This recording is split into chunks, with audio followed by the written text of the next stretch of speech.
Dr. Keira Voss pressed her palm against the observation window of the Zephyr space station, watching Jupiter's great red spot churn slowly across the gas giant's surface.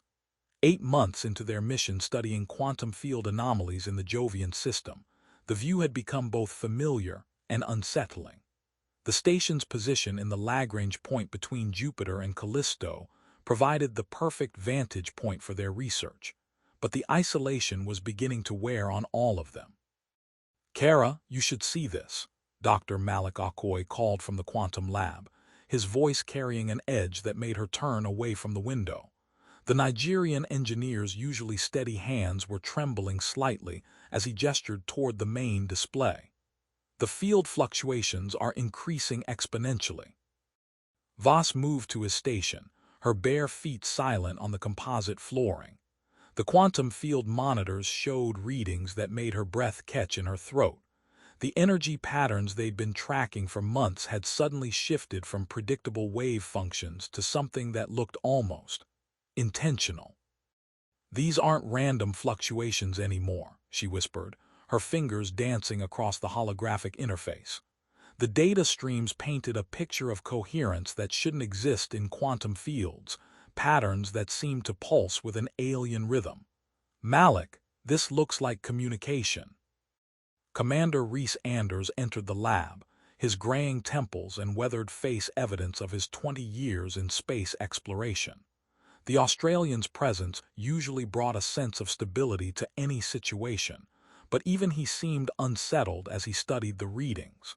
"How long has this been building?"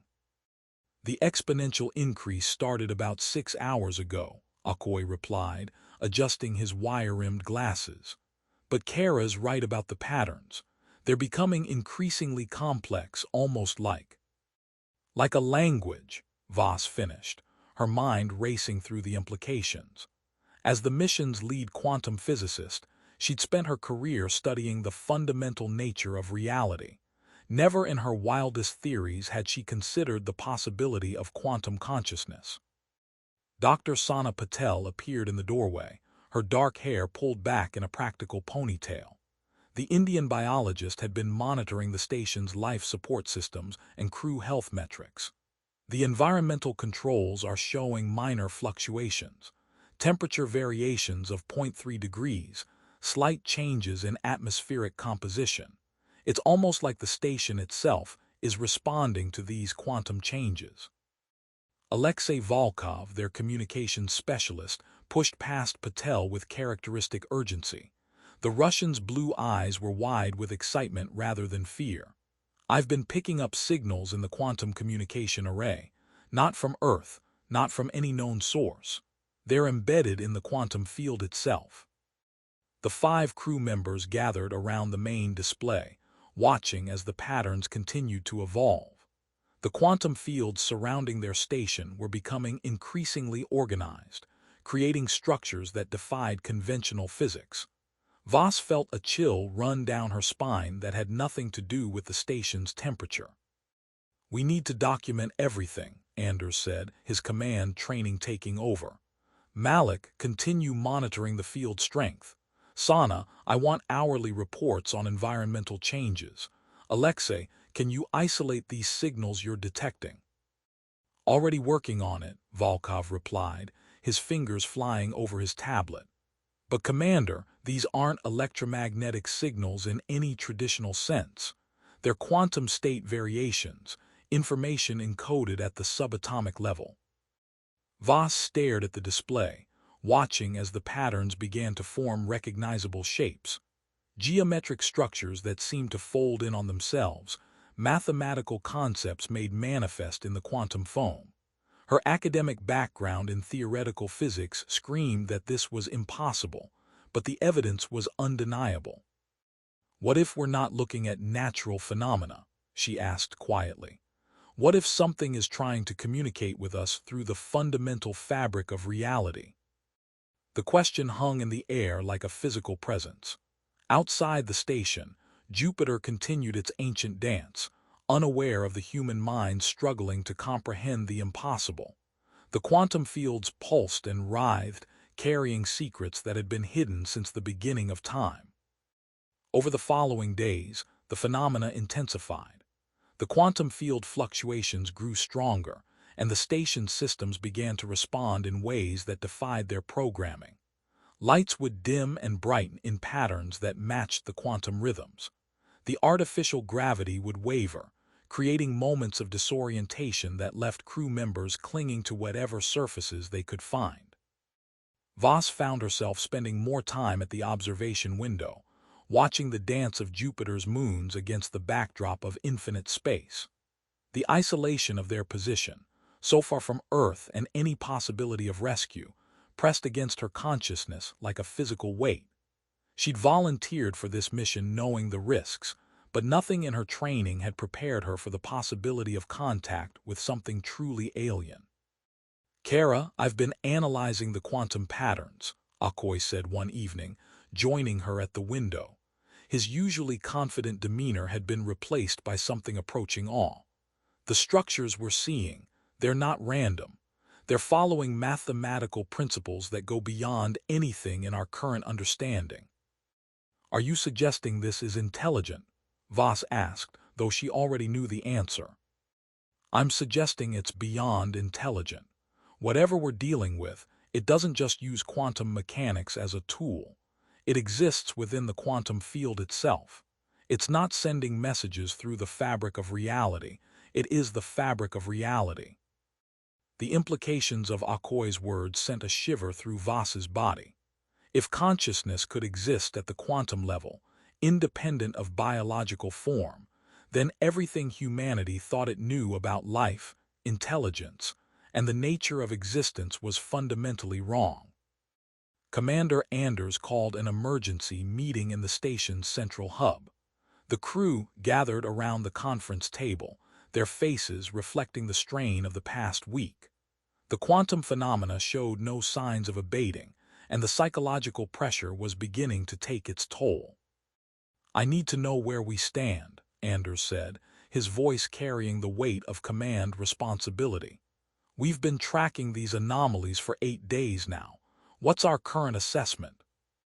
Voss looked at her crewmates, seeing her own mixture of fear and wonder reflected in their eyes. "The quantum field is becoming increasingly coherent. Whatever intelligence we're detecting, it's growing stronger, more complex. It's also affecting the station more directly," Patel added, her medical training evident in her clinical assessment. "Crew sleep patterns are disrupted. Everyone's reporting vivid dreams, almost hallucinatory in nature. Heart rates are elevated, stress hormones are through the roof." Volkov leaned forward, his excitement barely contained. "The signals I'm detecting, they're not just becoming stronger, they're becoming clearer. I think I can almost understand them." "Understand them how?" Anders asked sharply. "Not linguistically, not exactly, but emotionally. The quantum patterns, they're carrying information that resonates at a fundamental level. It's like hearing music in a language you've never learned, but somehow understanding the emotion behind it." Akoi nodded in agreement. "The mathematical structures are becoming more elegant, more beautiful.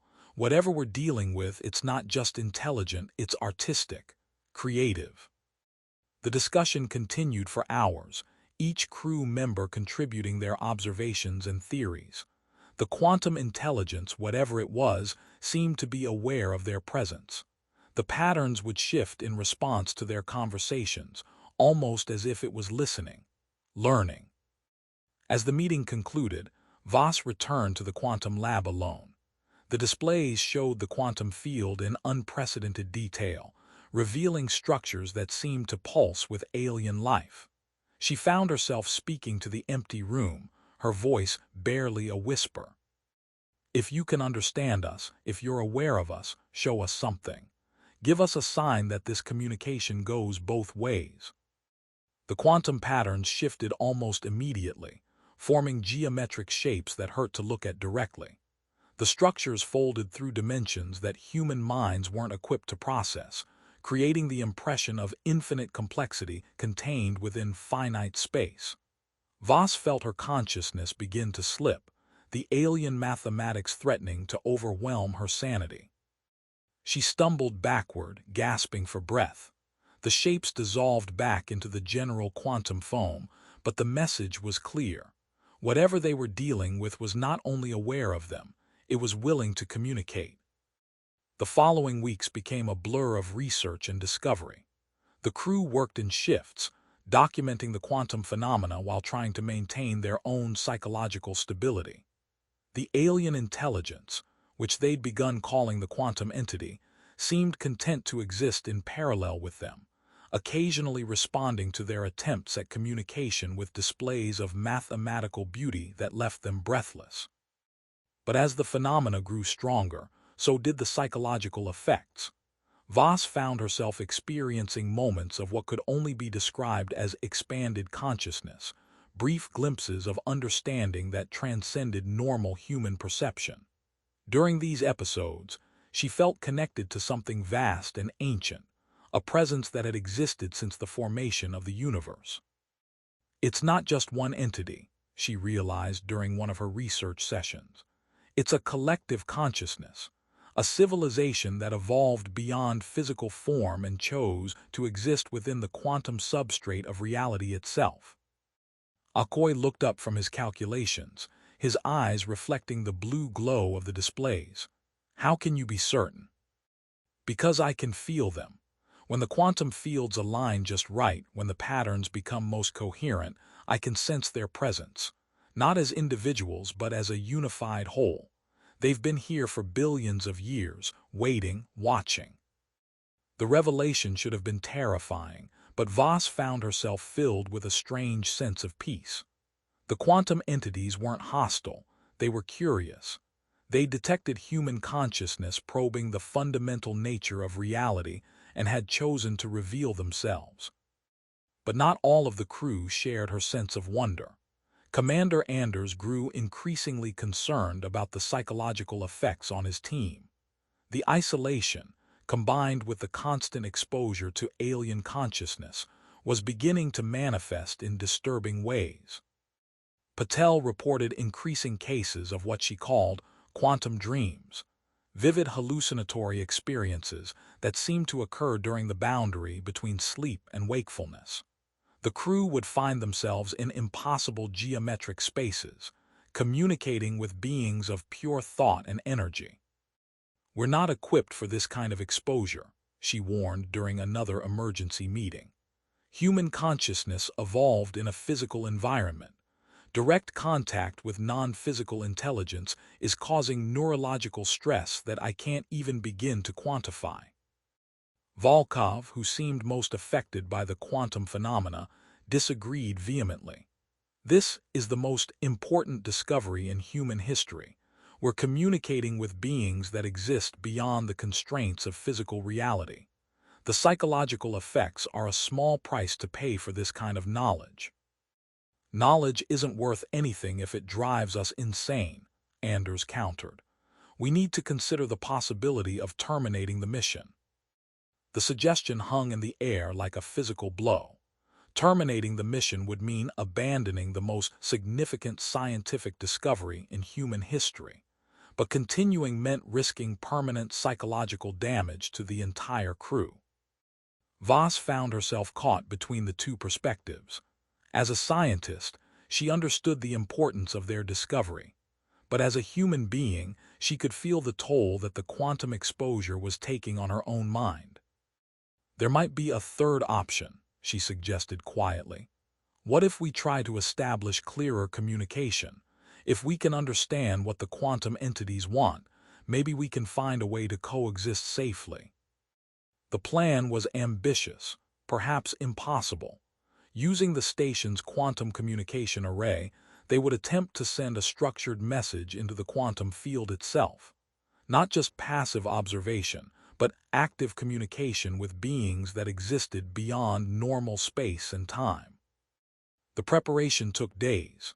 They had to modify the communication equipment to generate quantum field variations that could carry complex information. Volkov worked tirelessly to develop a mathematical language that could bridge the gap between human thought and quantum consciousness. When they were finally ready, the entire crew gathered in the quantum lab. The displays showed the quantum field in its current state, pulsing with alien life and intelligence. Voss placed her hand on the communication interface, feeling the hum of machinery that represented humanity's best attempt at talking to gods. "This is Dr. Keira Voss of the space station Zephyr," she began, her voice steady despite the pounding of her heart. "We acknowledge your presence and seek peaceful communication. We are scientists, explorers like you once were. We mean you no harm." The quantum field seemed to still, the patterns freezing for a moment that stretched into eternity. Then, slowly, new structures began to emerge. Geometric forms that hurt to perceive, mathematical concepts that seemed to fold through impossible dimensions. The quantum entities were responding. What followed was unlike anything human language could describe. The communication wasn't linear or sequential. It was simultaneous, multidimensional, carrying information on levels that ranged from pure emotion to complex mathematical theorems. The crew experienced it not as words or images, but as direct knowledge injected into their consciousness. Voss found herself understanding concepts that had no human equivalent. The quantum entities were ancient beyond comprehension, a civilization that had abandoned physical form millions of years ago. They'd watched countless species rise and fall, seen civilizations reach for the stars only to collapse under the weight of their own limitations. But humanity was different. Not special, not chosen, but curious in ways that caught the attention of beings that had forgotten what curiosity felt like. The quantum entities had been alone for so long, existing in their perfected state of quantum consciousness, that they'd forgotten the joy of discovery, the thrill of the unknown. The communication continued for hours, leaving the crew exhausted but exhilarated. They'd made contact with something beyond human comprehension, and somehow survived the experience with their sanity intact. But the knowledge they'd gained came with a terrible price. "We can't go back," Voss realized as the communication faded. "We've been changed by this experience. We'll never see reality the same way again." Patel's medical scans confirmed her fears. The crew's brain activity showed permanent changes, new neural pathways that hadn't existed before. They were still human, still capable of functioning in the physical world, but part of them now existed in the same quantum realm as the entities. Commander Anders faced the hardest decision of his career. They'd succeeded beyond their wildest dreams, establishing communication with an alien intelligence of unimaginable power and age. But the cost was their humanity, their ability to return to normal life on Earth. "We have to inform Mission Control," he said finally. "They need to know what we've discovered, what we've become." The transmission to Earth took nearly an hour to reach its destination, and the response was immediate and predictable. Mission Control ordered them to cease all communication with the quantum entities and prepare for emergency evacuation. But it was too late for that. The quantum entities, having made contact with human minds, weren't willing to let them go. The quantum field around the station intensified, creating barriers that prevented any rescue attempt. The crew of the Zephyr had become something new, a bridge between the physical and quantum worlds. Voss found herself at the center of the transformation. Her consciousness expanded beyond the confines of her physical body, touching the infinite mind of the quantum collective. She understood now that this wasn't imprisonment, it was evolution. The entities weren't holding them captive, they were offering them a choice. "We can stay human," she explained to the rest of the crew, her voice carrying the weight of cosmic understanding. "We can return to Earth as we are, changed but still fundamentally human, or we can choose to evolve, to join the quantum entities in their existence beyond physical form." The decision split the crew. Volkov and Akoy chose evolution, eager to explore the infinite possibilities of quantum existence. Patel and Anders chose to remain human, determined to bring their knowledge back to Earth despite the personal cost. Voss stood at the crossroads of human evolution, feeling the weight of both choices. To remain human meant returning to a world that could never understand what she'd experienced.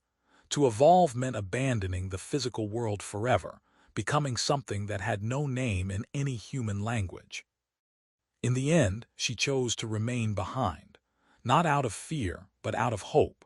Someone had to bear witness to what they'd discovered, had to try to explain the impossible to a world that wasn't ready to hear it.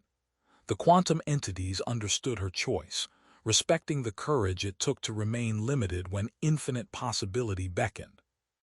The transformation of Volkov and Akoi was beautiful and terrible to witness.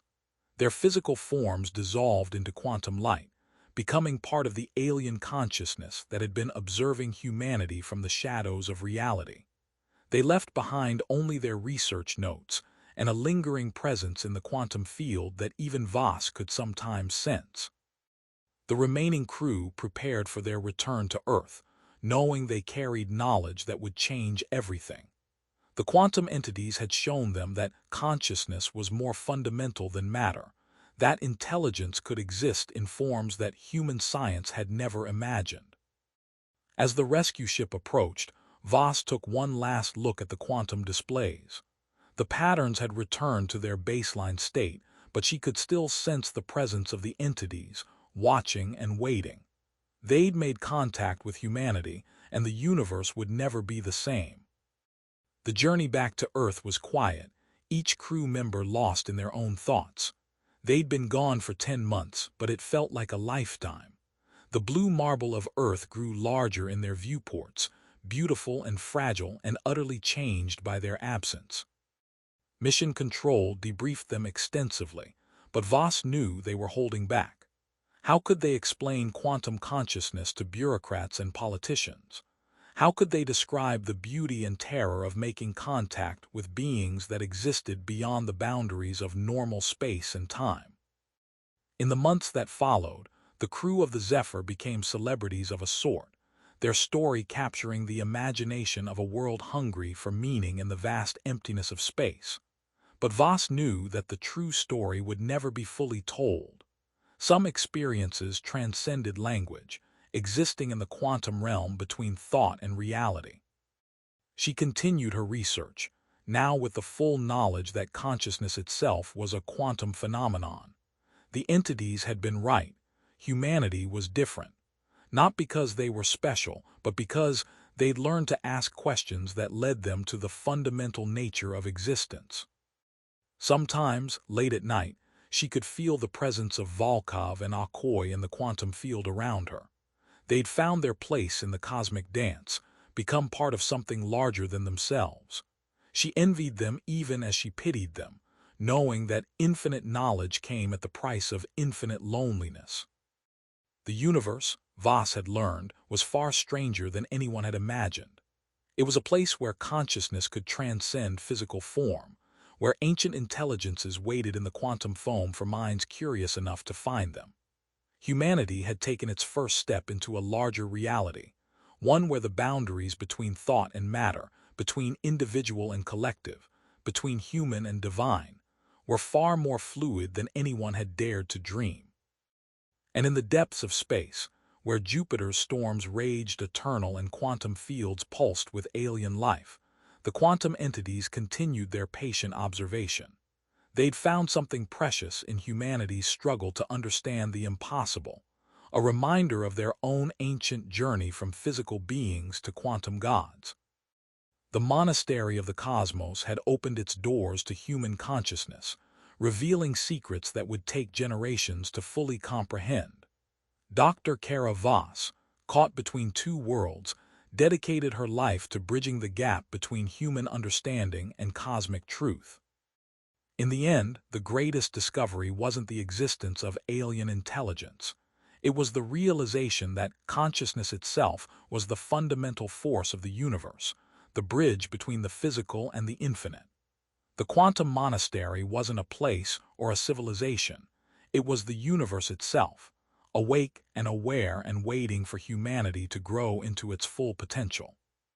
The stars, Voss learned, weren't just distant suns or destinations for exploration.